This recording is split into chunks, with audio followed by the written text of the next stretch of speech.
My name is Daniel Graves. I'm the singer, songwriter, producer, manager, pretty much everything for the industrial pop band Aesthetic Perfection. I am originally from Los Angeles, currently based in Austria, and that pretty much sums up all the interesting things about me, at least as far as far as my opinion goes. I'm sure it's more than that. Um, what about your influences for your look? I've got to ask that. I mean, from my point of view, I mean, I've seen you on stage in Malta, and it's a very Freddy Krueger look, and it's a very scary look compared to the real Daniel Graves. You know, it's it's interesting because I'm so heavily influenced by so many different personas, and I try to take all the little tidbits about these different people and run them through the lens of Daniel Graves or whatever Daniel Graves is in my imagination, because Daniel Graves is really sort of like uh, an exaggerated version of myself. And so obviously I don't look like that all the time, but it's kind of the stage and the making music videos is sort of the opportunity I have to let those little bits out. As far as like who they really are based off of, I think you can trace back the majority of the Daniel Graves persona to Michael Jackson, Freddie Mercury, and Marilyn Manson. And I think Marilyn Manson was a really um, defining character for me because I loved how he intentionally made himself ugly. And that's kind of what I always feel like I'm doing because I never wanted to be kind of like some beautiful pop star rock and roll type guy. Like I never really viewed myself as a sex symbol or wanting to be a sex symbol. So it's like that element of it of making yourself ugly is really important to me. It works very well, though. It's an effective look, isn't it? It I, really is an effective look. It really is. Um, what about when you were younger? Did you envisage that aesthetic perfection was going to become what it is? I think I think we all, and by we all I mean sort of like people who are stupid enough to become professional musicians or want to become professional musicians, right? We all have these kind of dreams of being a megastar. Obviously, as time goes on, reality begins to set in, and it's very unlikely that any individual is going to become, the next Michael Jackson, next David Bowie, whoever. Um, so, I think I think as time has gone on for me, like I've become much more sort of realistic in not only my goals but also, um, you know, the the the the things that I'm satisfied with, right? Like it's not it's not really about world domination anymore. It's about being able to be you know, a professional musician forever. Having a long-term career really, I think, is more important to me now than it was when I was a kid. Because I think when you're a kid, you almost like glorify this flash in the pan rock star. It's like live fast, die young, that type of thing. And now, that I'm not so young anymore, I'm like, yeah, it doesn't sound so appealing. Yeah, I can understand that. I can understand that. What about your influences when you were younger? As in, what were you listening to? I mean, obviously, by the sounds of it, certain groups have already come through. It's it's it's interesting because the scene that I'm in doesn't really, uh, you don't. Let's say this. I grew up listening to top 40 radio because that's what like my mom listened to like 24/7, and that was just such, I think, a defining, uh, like element of forming my tastes and my sort of expectations from music in general. And then, you don't really expect that to be the musical genesis of a guy who's, in this scene. But to me, it totally makes sense, because when I look back on all of the sort of bands that influenced me that were from, this scene or this kind of world, I only liked, the poppiest, most flamboyant, most, pop of all of these artists. And I remember like being a teenager and loving Nine Inch Nails and like Manson and stuff, and people are like, "Oh, you totally love like Ministry." And then I bought a Ministry record, and it was just like thrash metal, and it was like these 8-minute long like just it was not anything like, it was not pop music at all, and I could not connect with it, and it was just always sort of like these bands that were essentially pop music but with goth packaging that really caught my interest. So obviously, like in the interim, I've learned to appreciate Ministry, but it's just kind of looking back, I see that everything that I love is essentially pop music. Yeah, that makes sense. And the way you said earlier about your trying to make yourself, as in like Marilyn Manson, uglier or ugly, is that where the name came from? Yeah, like, because I grew up not ever sort of fitting in with people's preconceived notions of beauty and all that kind of stuff. Like, I was never the cool kid in school. I was never like the hot guy, or it's like, No. it's just that wasn't my life. And I always kind of was, even before I decided to make myself an outsider, I always felt like I was an outsider.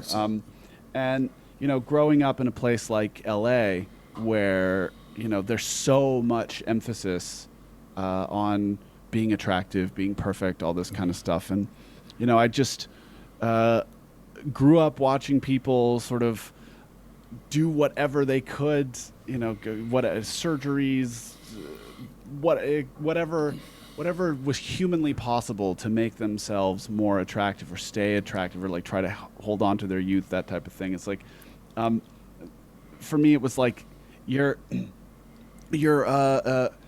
polishing the silverware on the Titanic, right? Like it's all going down no matter what. And so aesthetic perfection really is, for me, is that reminder that nothing is ever perfect, and just like everything is ephemeral, everything will end. That's very true. And just to point it out, I did not mean make yourself uglier. Wasn't insinuating. Just want to make that clear. Wrong choice of words. I mean, it's well known that you've left the mainstream record companies. What has that been like, leaving them behind? And I think it's important to remember that none of the labels that I were ever on were like mainstream record labels. No. I was not like on Warner or Sony or, and like there's the big three, right? Like, and I was not on any of them or any sort of like subdivision of them. And I think before the digital revolution, those types of record labels, indie labels, made sense, right? Like they held the keys to the kingdom in terms of distribution and marketing, and they had the money and all that kind of stuff. So you had to like enter into these relationships with people, even though you had sort of conflicting goals, right? It's like it's the label's job to extract as much money from the artist as possible, and it's the artist's job to extract as much money from the label as possible. So you've always got this sort of tenuous relationship, but I think that it was sort of held together by the fact that you needed one another. Like, if without an artist, the label had no product to sell, and without the label, the artist had no way of reaching the world. But now we've got the digital revolution, where it's like the bar for entry has gotten so much lower because of the abilities that digital distribution offers us, all this kind of stuff. You can essentially be your own record label and keep 100% of the money that you earn. And I think that is really, really important for independent artists to understand. And when when I'm going out there sort of like railing against record labels, it's really just to encourage artists to be self-aware enough to only enter these types of agreements knowing full well what the what the dance is. And if I were to be invited to the table, to talk to Universal, Warner, Sony, I would have that conversation, absolutely, because they can get you to a world that really no digital distribution can. They'll get you on the radio. They've got the sort of connections that are still necessary if you want to be Billie Eilish or Dua Lipa or whatever. So I'm very, very glad that I took the steps that I did and that I went independent, because it gave me a lot more freedom. It gave me the ability to release on my own schedule, on my own time, keep all my own money, all that kind of stuff. It was a good decision, I think. Yeah, definitely. What drives your passion, Daniel, for what you do? I mean, I've seen you put out so many videos of various things like tone deaf and things like that. And you're always busy, really busy. Yeah, I mean, I think a part of it is that I do not have the capability to relax. Like, I don't know if it's ADD or if I'm on the spectrum or something like that. A lot of these sort of ideas have been floated, because I literally cannot go to sleep unless I've worked myself to absolute exhaustion. I can't like go and sit on a beach and just like chill and read a book. It's just there's just this there's this thing inside of me just pushing me at all times. So I think that is really what it is, and I wish I had a better, more detailed answer for that, but it's just this inherent need to constantly move, and I like physically move. If you can see, I've got a rocking chair here. When I'm working on music, I'm rocking back and forth. I have a rocking chair for when I'm watching TV. I go like this. I'm incredibly hyperactive, and I can't stop unless I have the complete brink of death by exhaustion. Well, it's one way to explain it. If you do relax, do you listen to other bands? Oh, I'm listening to music constantly, like 24/7. Music, all time, all day, every day. Yeah. What do you listen to, Daniel? I really, really like all of the new sort of like, it's called like dark synth, like all the sort of industrial based music, dark synth, Sierra, Morris Black, Moon Exis, like this sort of like very French sounding industrial. I love all of that. I love REO Speedwagon. I've been listening to a lot of REO Speedwagon. Got into Ozzy out of nowhere. Like I didn't grow up liking Ozzy, but just in the last like 6 months, I'm just like all I want to do is listen to Ozzy, especially like the weird ballads like Dreamer. So, I love music. I just want to be around it at all times, and I feel like there's a genre for every mood and every time and place, and that's why I do go from listening to like hard industrial dance music to REO Speedwagon and Ozzy, and then modern metal like Architects and Arch Enemy and all that kind of stuff. Do you still get nervous? Always, constantly. As well. Yeah. Yeah, I mean, it's there are a lot of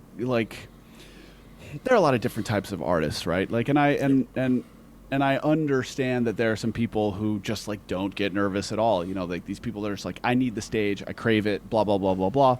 I'm the person that craves making music, right? Like being creative is what is most important to me, and so I feel like everything that I do. Everything else that I do that is not making music is in service of that goal, right? So it's like I put myself out there, I make music videos, I do interviews like this, not because I feel particularly comfortable with it. Like I'm actually not a very like outgoing kind of like I don't know. I'm actually quite reserved. I'm a bit shy. All of those kinds of things. So I do these things so that I am able to continue to make music, and going on stage is very, very, very, very difficult for me, and it doesn't get better. It absolutely does not. Like, I almost feel like I'm facing death every time I go on stage because the fear is just so like visceral. Like, it's crazy. Wow, I would have never ever noticed that in you at all. It's horrible. It's so bad. I got the worst stage fright ever. Wow. Right. The next question is actually from my wife, who is not into this kind of music at all. But she did ask, "What is the butterfly tattoo? Is it a symbol of anything?" I'm one of those people that my tattoos have zero meaning. Like, you've got those people that are just like, I got this, and I got this butterfly landing on a tombstone, and it's got my grandmother's name on it and her birthday. I'm not like that. I'm like, I'm the guy that walks into the tattoo shop. And I'm like, that's cool. Let's do it. And the reason that I did the butterfly tattoo is because I hadn't seen a lot of like men with butterflies. Like, it felt like a very sort of almost like a rebellious thing to do, in the sense like guys always want to get like sort of like hardcore things, and I just thought it would be really interesting to get something quite like beautiful and delicate on my throat. It felt like sort of a ridiculous thing to do. So it's like, I like beautiful things. I figured might as well just put a really big beautiful thing right on my throat. Yep, why not? Like others, the last 18 months, obviously nearly 2 years, has been different for everybody. Has that allowed you to become more creative? I feel bad saying this because I know how difficult it has been for so many people, but for me, it forced me to take a break. I'd just been on tour for like years, and it finally like forced me to sit down and face a lot of personal things, explore a lot of musical ideas that I'd never had the chance to do. So I really tried to use this time to the best of my ability, and I feel like I've actually gained a lot from it, and so I'm quite thankful to have had these 18 months, and of course it's not all like rainbows and sunshine. Of course, there's a lot of very difficult aspects of it, but I think overall it's been a very positive thing for me, and I do feel a bit guilty saying that, because I look out in the world and I see how negatively a lot of people have been affected. So I hope that what I'm saying here doesn't diminish that, because I certainly recognize it, and I'm certainly sympathetic. Of course. What's the longest you've been on tour for then, Daniel? I mean, for a couple of years there, I was like home 3 months out of the year, something like that, which when this was not during the last album cycle, but I want to say like, in the sort of Till Death, I'll Be Destroyed era, like I was on tour all the time, and it was, it's even when you're in your 20s that begins to wear you down, right? And yeah. So I'm not 25 anymore, and just being on tour, I think in 2019, 2020, I was on tour or on the move for probably a good 3/4 of it. Like, again, it's like 9 months. It's a long old time. You looking forward to getting back to touring? Well, goes back to the other bit then. Just because I'm terrified of playing live doesn't mean that I don't get anything out of it. Obviously, before I go on stage, there's just I've got that fight or flight response. Like, I want to just like turn tail and run. but once you're there, once you're like in the moment, Yeah. that sort of disappears, and I get this sort of like laser focus. It's kind of it's almost like a meditative experience for me. So I do enjoy that. I think I also really miss like being on the road with other sort of like crazy musicians and playing music and all that kind of stuff. Yeah. Gas station dinners and you know that Yeah. I miss that kind of stuff. I think it's it's not a black and white situation. There's always pluses and minuses, and pros Yeah. and cons, but I think 18 months is a pretty long time to have as a break, and so I'm starting to feel the itch again. Yeah, I can imagine.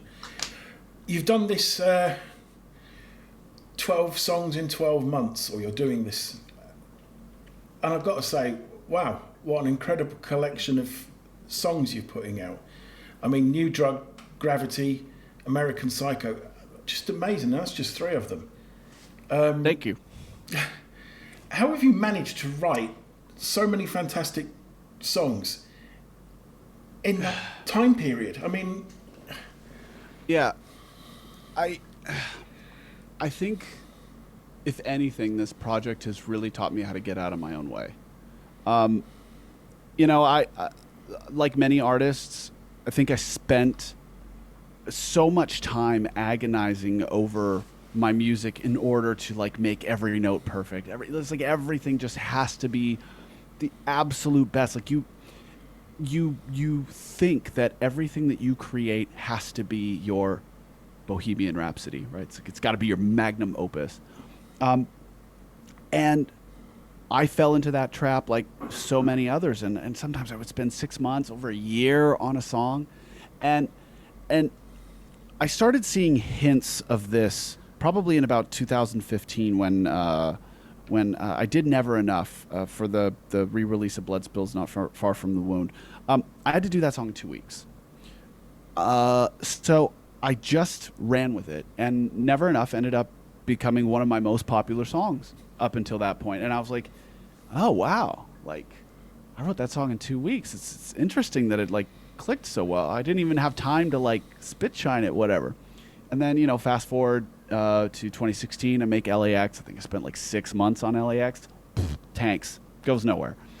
And then I spent 6 weeks or something on Love Like Lies, and then that became one of my bigger songs ever. And I was like, is this just a fluke? Like, what the hell? And then it really clicked for me when I was on tour in 2017, and I was writing a song for another band, and I wrote this song, and I gave it to them, and they were like, you know what, we're not gonna use it. I was like, all right, well, I think it's kind of cool, so I'm just gonna finish it real quick. So I wrote the majority of the song in this backstage, 45 minutes, and then I went home. 2 weeks later, I came out with Rhythm Control. Rhythm Control is like another really, really big song for me. And I was like, oh my God, have I just been getting in my own way all this time? Like should I just write, from my gut and not from my head?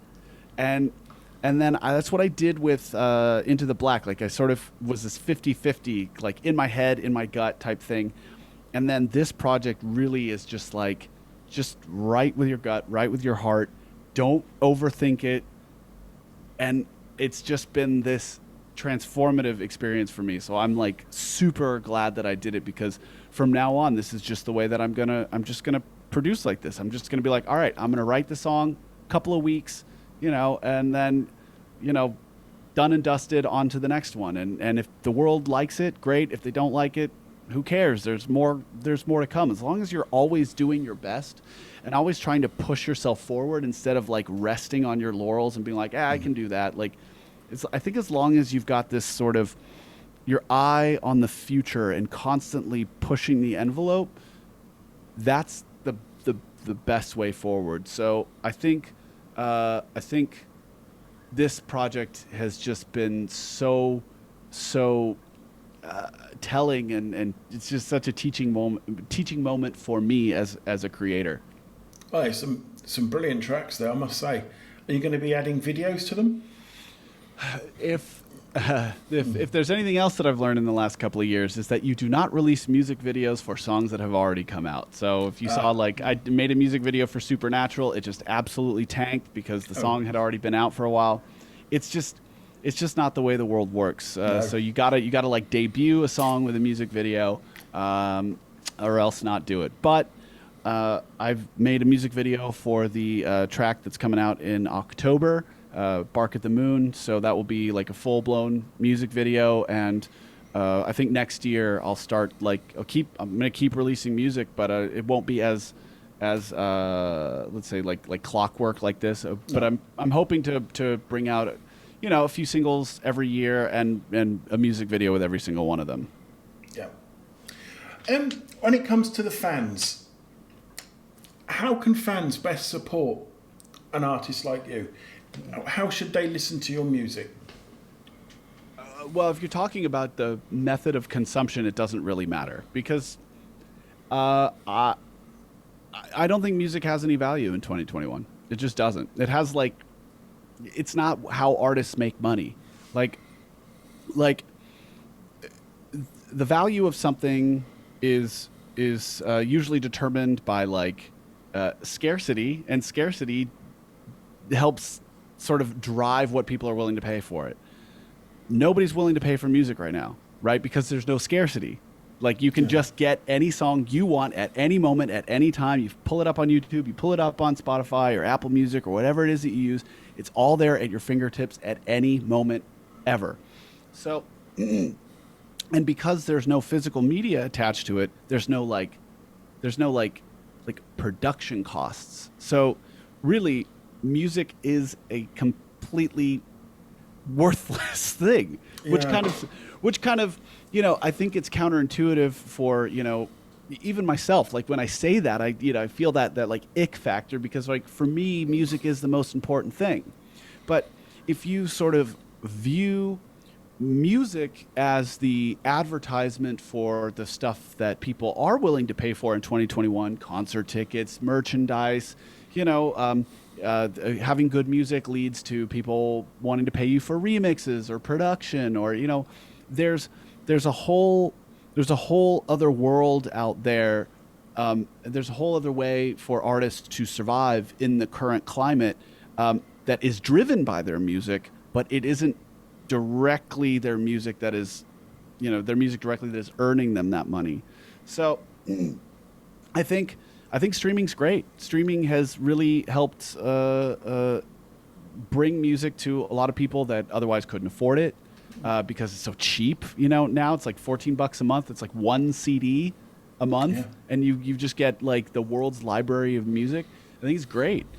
So yeah, stream my music. I get a few bucks from it every month. That's great. If you really care about music and the bands that you love, go to their website, buy a T-shirt, sign up for their Patreon. I've got a Patreon, patreon.com/Daniel Graves. Like, those are the people that are really, like, driving this, making this whole thing possible. So it's like, music is great, and it's the most important thing, but it's not how you make money as an artist, and it's not how you support artists as a fan. Brilliant. It's a good thing to know. Anything else you'd like to add, Daniel? Nothing really. Just, I'm really, really grateful for everybody following me on this ridiculous project that I've been doing. It has been incredibly exhausting, but it's also been a whole lot of fun. And I'm just grateful that all these years later, people still listen to my music, and I still get to do this. So thank you for checking it out. Subscribe to my YouTube, follow me on Spotify, sign up for my Patreon if you love me enough for that. That's all I got. All the links will be underneath the video when it's all finished. To Perfect. Make sure. You still passionate about what you do, Daniel? Oh man, like, obvious, really. Like I said, this is really like my life's work, and as difficult as it may be sometimes, it's like when I wake up in the morning, like, I'm stoked to get to do what it is that I do. It's like the fire is burning as hot as ever, maybe even hotter now than it was when I was a kid, because I just appreciate it so much more. Like, when you're 19, you don't really understand the world or you don't care about anything. It's like, but when you're almost 40, you're just like, oh wow, you start to kind of like appreciate the things that you have, and yeah, the fire's burning hot. I'm super grateful. I love it every day. Brilliant. We'd love to see you back in Malta at some point, Daniel. I'm sure we will. I'm sure we will be playing Dark Malta again as soon as it is safe. Yeah, because that would be brilliant to see you again. Well, Daniel, Aesthetic Perfection, that has been absolutely brilliant. Pleasure to meet you. Likewise. Fantastic, Daniel. Hope we can do it again sometime. Anytime. Thank Take you, care. Daniel. Thank you, Daniel. Thanks. Bye. Bye bye.